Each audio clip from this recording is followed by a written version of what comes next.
This is Mozambique's 7th general election since the end of civil war in 1992. It's one of 17 countries in Africa holding presidential elections this year. The choice of over 16.5 million voters is going to shape the future of one of the world's poorest nations. It is estimated that half of those are youth, according to the United Nations Development Programme. So what's at stake? Here are 3 things you need to know. For starters, the election comes against the backdrop of a 7-year insurgency by Islamic militants in Cabo Delgado, northern Mozambique. Since 2017, over 4,000 people have been killed. Another 600,000 are still displaced, according to the latest figures from the United Nations. In 2021, over 3,000 troops from neighboring countries were deployed to help address the crisis. Analysts say efforts to quell the insurgency have been complicated by multiple factors, including the entry of foreign militants. We've had reports of more seasoned militants from places like Tanzania, the Democratic Republic of Congo, Kenya even, coming into the ranks of these militants in northern Mozambique, and that has also added on to the complexities. Rwanda, Tanzania and Malawi still have their forces in Cabo Delgado, but since the withdrawal of Angola, South Africa and Botswana troops, there's been a resurgence of violence, most recently in Macomia. This insurgency has dealt a severe blow to Mozambique's already fragile economic prospects.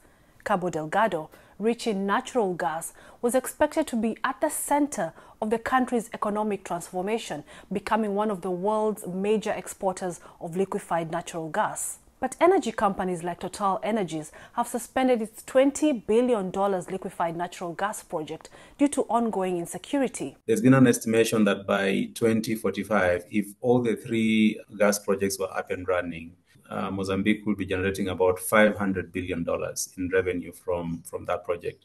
When the insurgency was starting in 2017, one of the grievances that the militants raised was that local communities were not set to benefit from these projects. But there's also consensus with the public, especially that his government has not done well in terms of how it negotiated with the 3 multinationals. And that's why we've seen the leading candidates, all of them, including his own preferred successor from the ruling party, saying that they will all be keen to renegotiate those contracts.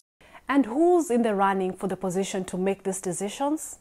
Well, there are 4 candidates vying to succeed President Filipe Nyusi, whose party, Mozambique Liberation Front Frelimo, has dominated Mozambican politics since independence in 1975. 47-year-old Daniel Chapo is Frelimo party's candidate. Then there's 63-year-old Osufo Omade, who is the main opposition candidate for rebel group turned party, Mozambican National Resistance, Renamo.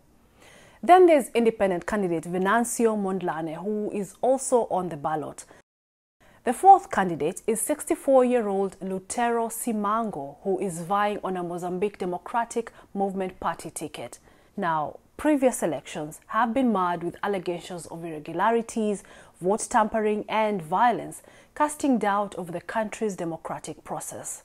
So, whoever takes over the reins in Mozambique will inherit a daunting to-do list, from addressing the insurgency and revitalizing the economy to confronting deep-rooted corruption and human rights concerns raised by global organizations.